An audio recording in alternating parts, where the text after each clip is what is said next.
In a previous video earlier this year, I mentioned about always wanting a Tama Starclassic kit, and a couple of months back I decided to basically take the plunge and get one whilst I still had the sort of means to do so. So it kind of came about, as I said, I've always wanted a Starclassic kit for a very long time, and someone had mentioned to me about possibly selling some drums, and that kind of lit the fire again.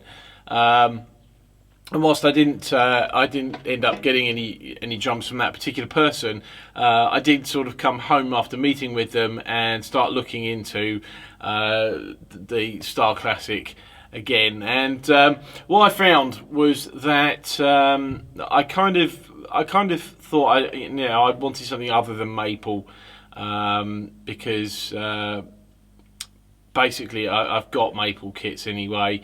I didn't want a sort of a Bubinga birch, the sort of the Starclassic Performer things. I thought I'd just go for something that I hadn't got, and that's this, which is the Starclassic Bubinga set. And so I did some looking around, and I decided that I hadn't really wanted to spend any more than £2,000 on this particular sort of set. So that did sort of knock out a few options in terms of really sort of finish options more than anything else. But I found a website that was doing a three-piece configuration, so it was 12, 16, 22 for 1900 and something or other. I can't remember exactly what it was. And I found I was looking around just to see if I could better that price, and I actually found another website which was doing 10, 12, 16, 22 for about £140 more. And so whilst I hadn't actually wanted to spend more than £2,000, I did end up going for that configuration, because it's, you know, for the basically the extra tom for not very much money really.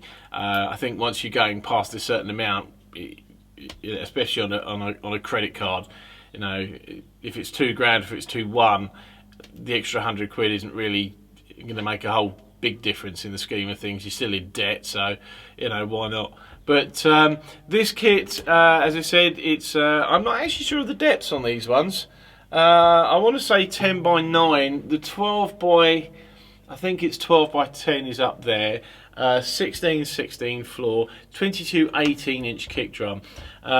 It's funny, the 2218, I think maybe a few years ago I would have you know, been sort of maybe more enthused about, but I think the older I'm getting, and particularly with 22s, the older I'm getting, the more I'm appreciating a shallower depth. So if I'd have had a sort of a real choice on the size of the kick drum, I would have actually gone for a 2216 or a 2214, but you know, 2218, you know, it's nice and rock and all that, so you know, it's fine.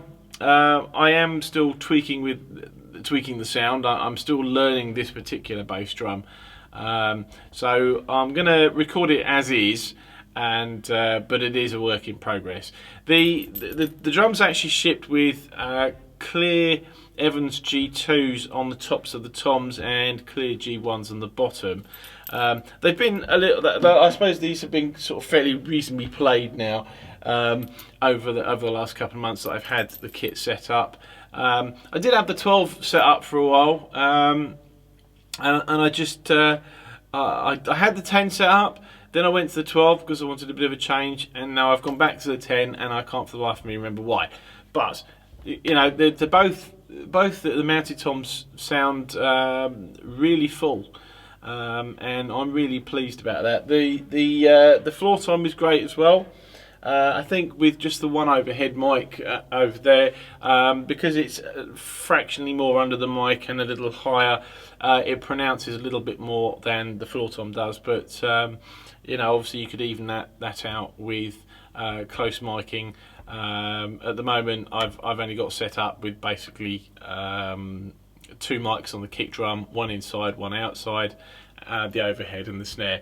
And the snare on this, I haven't got a snare on this. Obviously I do have one or two Starclassic snare drums, but the snare drum on this kit at the moment is the Charlie Benanti signature drum, which is a 14 by 6.5 steel, which I will do in a separate video. But you know, it's a cracking drum as well, and I'm very happy with that. So there's a couple of little things that I really like about this kit, which one of which I did know about before I got it, and that was only because I happened to come across another video that was talking about the I think it was a Star Walnut kit actually, but it has the same features. So the first thing is this tom mount, and it comes off. It's basically a two-piece mount. So you've got the whole unit, which obviously comes off like that. That's fine. There's nothing really that original about that.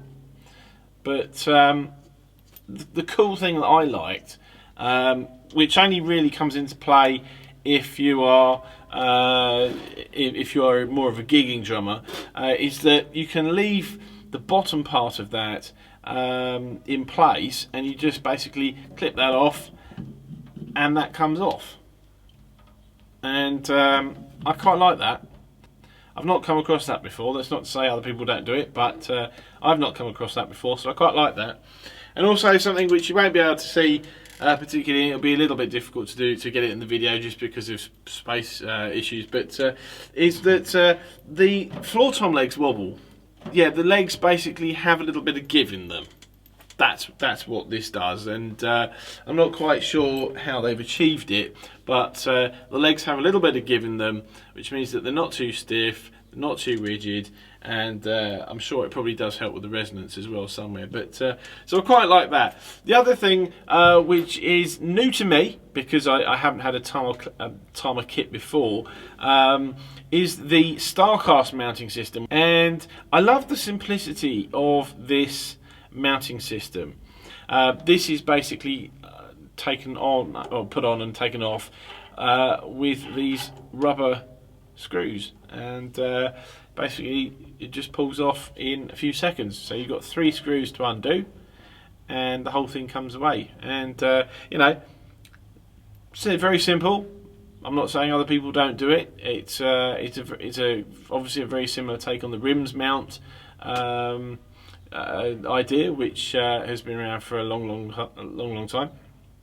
But yeah, kind of like that as well. Think it, you know, clearly these drums do benefit from being on a rims mount. I had the 12 in a basket for a little while, and it sounded nice, but it didn't sound as good as it does on the mount, on the you know, on the tom mount, on the intended way of mounting it. So I went back to basically running the drums this way, and yeah, definitely sonically a difference.